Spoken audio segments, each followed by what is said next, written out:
იმედის დილა კი სტუმართან ერთად გრძელდება 13 და 14 ივნის ბათუმში ქართული საერთაშორისო სამედიცინო და საზოგადოებრივი ჯანდაცვის ასოციაციის ორგანიზებით ჩატარდება ერთ-ერთი ყველაზე დიდი საერთაშორისო სამედიცინო კონფერენცია, რომელშიც მონაწილეობას მსოფლიოს სხვადასხვა ქვეყანაში მოღვაწე 25 ქართველი წარმატებული ექიმი მიიღებს მონაწილეობას. სიამოვნებით წარმოგიდგენთ ჩვენს სტუმარს, ასოციაციის პრეზიდენტი, ჰოლანდიაში მოღვაწე ცნობილი ქართველი ექიმი ალექს ბაიდოშვილი. დილამშვიდობისა, დიდი მადლობა სტუმრობისთვის.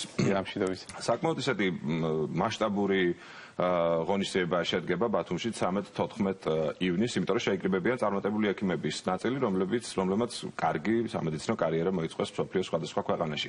რა არის ამ შეკრების მთავარი მიზანი? დიდი მადლობა მოწვევისათვის. ჩვენ შარშან თბილისში ჩავატარეთ უკვე ამდაგვარი შეკრება. ის იყო ჩვენი პირველი კონფერენცია, წელს ვატარებთ უკვე მეორე კონფერენციას. დიდი გამოცდილება გვაქვს შარშანდელი კონფერენციიდან. ძირითადი მიზანი არის ის, რომ ჩვენი თანამემამულეები, რომლებიც მოღვაწეობენ მედიცინის სფეროში საქართველოს საზღვრებს გარეთ, შევკრიბოთ, ჩამოვიყვანოთ საქართველოში, მქონდეთ უშუალო კონტაქტი თავის ქართველ კოლეგებთან, გავუზიაროთ ერთმანეთს გამოცდილება, იმიტომ რომ ჩვენ უზიარებთ ჩვენს გამოცდილებას და ვსწავლობთ ჩვენ ქართულ კოლეგებისაგანაც ბევრ რაღაცას. ერთობლივად ვირჩევთ მნიშვნელოვან რთულ პრობლემატიკას, რომელიც საქართველოში არსებობს და ამ თემაზე ვაკეთებთ მოხსენებებს და სესიებს. არის დისკუსიები და საბოლოოდ ამის შედეგი ის არის, რომ ამ ორი მხარეს შორის წარმოიქმნება რაღაც ურთიერთობები, პროექტები და ამ პროექტებს შემდგომში ვანხორციელებთ. შარშანდელ კონფერენციასაც მოყვა ბევრი საინტერესო პროექტები და წელსაც ვარაუდობთ, რომ ეს ურთიერთობა საბოლოოდ ამის რეზულტატიც იქნება, რომ ბევრი საინტერესო საქართველოსთვის სასარგებლო პროექტები წარმოიქმნება. წლევანდელ კონფერენციაზე რა არის პრობლემატური საკითხები? თუ არის უკვე წინასწარ ცნობილი, რომლის განხილვასაც გეგმავთ? რა თქმა უნდა, ამ შემთხვევაშიც გამოვიყენეთ ჩვენი გამოცდილება შარშანდელი კონფერენციიდან და წლევანდელ კონფერენციაში რამოდენიმე დარგი ავირჩიეთ, რომელიც იყო მოთხოვნადი საქართველოში, რომელშიც უნდათ ჩვენთან ერთად გარჩევა და ჩვენთან ერთად დისკუსია. გვაქვს ორი სესია ონკოლოგიაში, მათ შორის არის მაგალითად ძუძუს სიმსივნეები, ძუძუს ონკოლოგია. ფილტვის ონკოლოგიაში გვაქვს სესია, არის ასევე ნეირომეტაბოლური ავადმყოფობები და მეორე დღეს გვაქვს მთლიანად დაუთმეთ ზოგადი პროფილის ექიმებს, მათ შორის ოჯახის ექიმებს, იმ პრობლემატურ საკითხებს, რაც მათ აქვთ ყოველდღიურ პრაქტიკაში და ჩამოყვავს არა მარტო ქართველი თანამემამულე ექიმები უცხოეთიდან, არამედ ჩვენი უცხოელი კოლეგებიც მოდიან. ჩვენ ძირითადად მათ ვირჩევთ იმ პრინციპით, რომ რაღაც დარგში არიან ძალიან ძლიერები წამყვანები და მათაც შეუძლიათ თავიანთი გამოცდილება გაუზიარონ ჩვენ ქართულ კოლეგებს. მათ შორის ჩვენც ვსწავლობთ აქ ჩვენი ევროპელ კოლეგებისაგან. დეტალებზე რომ გვიამბოთ, აი რითი ეხმარებით უცხოეთში მოღვაწე ქართველი ექიმები ქართული მედიცინის განვითარებას? რითაც შეგვიძლია, ჩვენთვის ძალიან მნიშვნელოვანია რომ ვიცოდეთ ჩვენ რაში შეგვიძლია გამოვადგეთ საქართველოს. ჩვენთვის რთულია რომ დავინახოთ უცხოეთიდან ის რაც სჭირდება საქართველოს, ამისათვის ეს კონტაქტები გვჭირდება. ზუსტად ამისათვის ეწყობა ესეთი კონფერენციები და როცა ჩვენ საუბრის და ჩვენს ურთიერთობაში ვიგებთ რა საკითხებში გჭირდებათ ჩვენი დახმარება და ჩვენი თანხმობა, იმ საკითხებშიც ვახმარებით. ძალიან მნიშვნელოვანი არის რომ საქართველოს მოდიოდეს თხოვნა და კითხვა.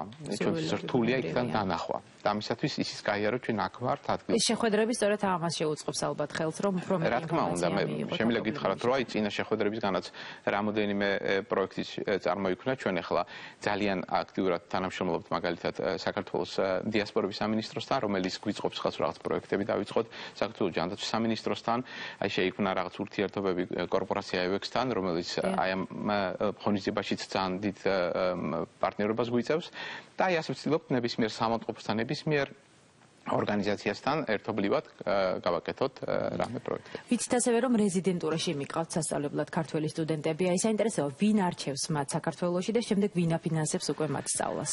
დიახ, ჩვენ მიყვავს ვცდილობთ ყოველ შემთხვევაში წავიყვანოთ ქართველი რეზიდენტები. ძალიან მნიშვნელოვანი არის, აი ამის მნიშვნელობაც მინდა ძალიან ორი სიტყვით თქვა, ეს ახალგაზრდა თაობა ძალიან კაი თაობა მოგვდის, მე ძალიან ხშირი შეხება მაქვს. დიახ, ძალიან მოტივირებულები არიან, ძალიან ნიჭიერი თაობა მოდის, მათ სჭირდებათ ხელი შეწყობა. რატომ არის კარგი უცხოეთში გასავლა ნაწილობრივ განათლების, იმიტომ რომ უნდა ნახონ სხვანაირი მიდგომა, სხვანაირი მუშაობის სტილი, რომ საბოლოო თავის ფორმირებაში მიხვდეს რა არის მისთვის ყველაზე კარგი, როგორ შეუძლია ყველაზე ოპტიმალურად იფუნქციონიროს მედიცინაში. ამისაც უნდა ნახოს სხვადასხვანაირები. ჩვენ ყველანაირად ვცდილობთ, რომ ამაში ხელი შევუწყოთ. არსებობს რაღაც საშუალებები საქართველოში არის დაფინანსების ფონდები, რომლებიც მოუკლევადიან ვიზიტებს უფინანსებენ რეზიდენტებს და სტუდენტებსაც.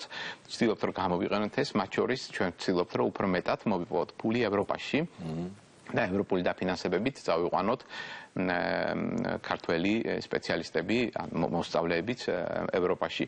მე მაქვს მაგალითიც ახლა სულ მოგვიხსნი, ქართველი რეზიდენტი მყავდა 3 თვით ჩამოყვანილი ჰოლანდიაში და მან ნაწილი განათლების თავისივე თანხით დააფინანსა და ის თანხა განათლების დროს, სწავლის დროს სამედიცინოზე მუშაობდა, მოაგროვა და თან სწავლობდა და თან მუშაობდა. თან მუშაობდა, ძალიან მონდომებული სტუდენტი იყო, მოაგროვა ფული და რადგანაც ვერ ვიშოვეთ ამ ეტაპს დაფინანსება მისთვის, ნაწილი თანხა თვითონ თავის ჯიბიდან გადაიხადა და ჩამოვიდა.